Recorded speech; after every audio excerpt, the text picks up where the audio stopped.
Maintenant, c'est Dieu qui se charge de vous changer aussi. C'est lui qui a le devoir de vous changer. Maintenant, s'il ne vous change pas, ça veut dire que c'est lui-même qui veut que vous demeurez comme ça pour un moment, pour sa gloire. Parce que c'est seulement pour sa volonté à lui.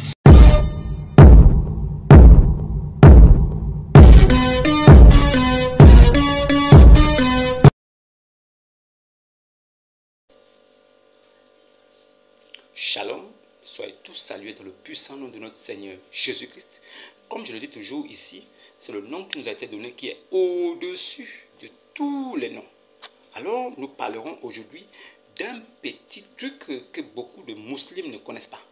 Je vous parlerai ici de Saïd al-Bukhari, tome 2, page 3448. Alors, c'est un rappel pour ceux qui crient le nom de leur Dieu dans les rues.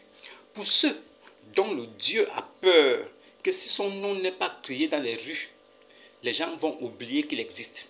Un Dieu qui n'a pas confiance en lui-même. Un Dieu qui a besoin des humains pour que son nom soit connu de tous. Mais ce Dieu s'est révélé à un arabe illettré du 6e siècle, pilleur de caravanes, pédophile, homosexuel, nécrophile, mais qui n'avait aucune connaissance des Saintes Écritures, n'étant pas de l'Alliance, n'étant pas fils d'Israël, n'étant pas juif, mais qui s'est accaparé des choses qui ne le concernaient pas. Le salut vient des Juifs. C'est écrit, le salut ne viendra jamais des Arabes. Et, dans une petite parenthèse, Mohammed n'est pas descendant d'Ishmaël. Ishmaël était d'un père hébreu, d'une mère égyptienne. Donc, il était hébreu, patriarcat. Mais, quand vous remontez la généalogie, depuis Mohammed jusqu'à Ishmaël, ça s'arrête à Adnan. Ça ne continue pas. Ça veut dire que c'est une fausse illusion qu'ils ont fait rentrer pour pouvoir légitimer leur faux type là parce qu'il n'est pas un prophète. Mais ce qui me sidère, c'est que nous sommes dans une situation où beaucoup pensent que c'est un prophète. Ils sont appelés à devenir hypocrites, à devenir de mauvaise foi et à devenir menteurs pour pouvoir soutenir l'œuvre de Satan. Parce qu'un Dieu qui se respecte, un Dieu qui sait qu'il est Dieu, il est créateur, il n'a pas besoin qu'on crie son nom dans les rues pour que les hommes se rappellent qu'il existe. Il n'a pas besoin qu'on te rappelle qu'il faut que tu le pries. Il n'a pas besoin de ça. Il sait que son esprit est en toi. Et c'est son esprit qui est en toi qui te dira comment tu dois prier et ce que tu dois dire dans ton cœur. Son esprit qui est en toi sait ce dont tu as besoin et il va t'exaucer. Et quand tu pries, rentre dans les lieux secrets. Prie ton Dieu qui est dans le secret. Lui seul te verra. Et quand tu jeûnes, rentre dans les lieux secrets. Fais ton jeûne. Parfume-toi. Sois pur. Sois content.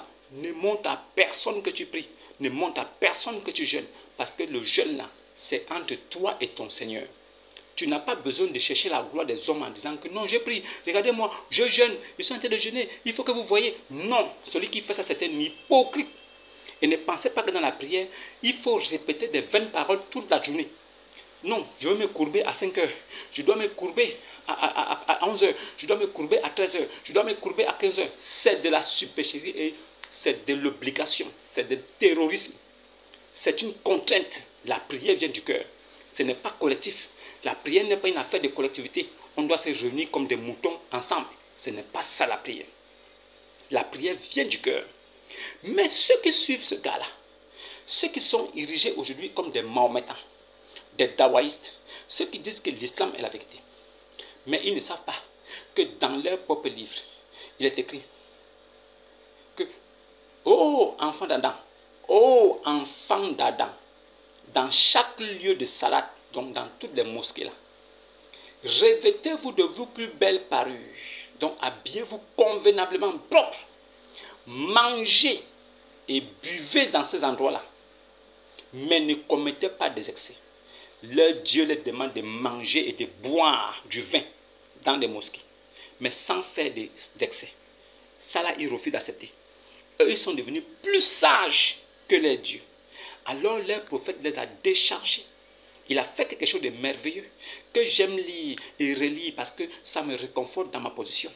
Leur Dieu leur a dit, leur Dieu qui est Mohammed, parce que c'est lui qui parlait de la part de leur Dieu. Depuis que ce criminel, depuis que ce calife guerrier, coupé de coups, est mort en 620 à cause du poison qu'il a mangé à Kaïbar, Allah s'est tué. On n'a plus jamais entendu parler de Allah. Aucun autre prophète n'est venu de l'Arabie Saoudite nous parlant de Allah. Allah est mort avec son calife guerrier prophète. Allah est mort avec son prophète pédophile, pervers, homosexuel, nécrophile. Il est mort avec lui. Un prophète qui a tous les vices de la terre. Un prophète qui avait en lui tous les vices pervers de la terre. Il était possédé par des démons. Il avait la démence. Il était même fou. Au point où son prophète, son Dieu lui a dit, oh, tu n'es pas fou. Donc il était fou. Il était fou. Il avait la démence, des envies suicidaires. Il était pédophile. Il a baisé bébé de 6 ans. Il était nécrophile. Il a couché cadavre de sa femme Ali. Al-Sharwani, volume 1, page 263. Il ne s'est pas arrêté là. Il s'est fait lécher le torse, sucer les seins comme une femme par un autre homme comme lui. Sunan Abu Daoud, numéro 52-24. Voilà le prophète de la miséricorde qui a décapité des gens, qui a tué des gens, qui a fait couler le sang et tuer des innocents pour imposer cette religion satanique des personnes qui adorent une pierre noire inutile, banale, qui a une forme de vagin. Lui-même, avant sa mort, il a dit son âme va reposer entre les mains de Yeshua, Yassou. Son âme va reposer entre la main de Jésus. Alors, comment un grand prophète comme lui, qui est adoré par ses imams aujourd'hui, par les cheikhs, par les ayatollahs, peut-il dire que son âme va reposer entre les mains de Jésus? Yassou, Ibn Maryam, Saïd al-Bukhari, tome 2, page 3448, est clair. Les petits dawaïstes là, qui disent partout que Jésus n'a qu'été envoyé aux enfants d'Israël, Jésus n'a qu'été envoyé aux brebis perdues de la maison d'Israël, Muhammad vous répond aujourd'hui. Saïd al-Bukhari, tome 2, page 3448. C'est-à-dire que je jure par celui duquel mon âme reposera entre la main. Yassou, Yeshua, Ibn Maryam, qui va revenir pour juger l'humanité avec justice. La réponse de Muhammad est claire. Pour que vous, les petits dawaïstes là, vous fermez vos gueules, pleines de malice et de mensonges et de tromperies. Votre prophète a dit, vous qui dites que Jésus n'a été envoyé aux enfants d'Israël, votre prophète dit que Jésus là, il va juger toute l'humanité. Alors entre vous et les propos de votre prophète, nous prenons qui? Si vous êtes des dawaïstes aujourd'hui, c'est à cause de Muhammad. Donc c'est ce que Muhammad a dit qui prévaut sur tout ce que vous pouvez imaginer. Vous êtes des menteurs, des incrédules, des hommes de mauvaise foi. Votre prophète a dit que son âme va reposer entre la main de Jésus. C'est vous qui dites que Jésus n'est qu'un simple prophète. C'est vous qui dites que Jésus n'est qu'un simple prophète. Mais comment est-ce qu'un simple prophète peut pouvoir attraper, garder l'âme de votre prophète, votre dernier prophète, le seul des prophètes, le meilleur des prophètes, la créature préférée de Allah? Son âme va reposer entre les mains d'un simple prophète qui est Jésus. Et vous dites que vous êtes des musulmans. Vous êtes incapables de respecter la parole de votre prophète. Vous êtes des mécréants, on doit vous lapider, vous tous. Vous ne valez pas la peine.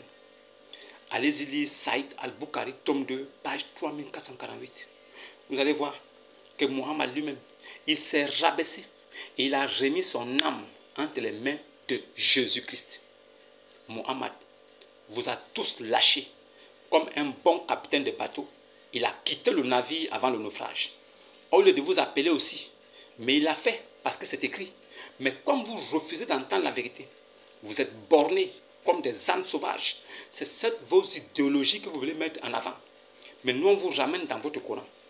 Mohammed a dit, son âme va reposer entre les mains de Jésus. Qu'est-ce que vous dites de ça? Et il dit encore que c'est Jésus qui va venir juger toute l'humanité. Qu'est-ce que vous dites de ça? Qu'est-ce que vous dites de ça? Celui parmi vous qui meurt sans avoir accepté Jésus, sans avoir pris son baptême par immersion totale, et au nom du Seigneur Jésus. Celui qui meurt parmi vous, sans connaître la nouvelle naissance, personne sur la terre ne pourra rien faire pour lui.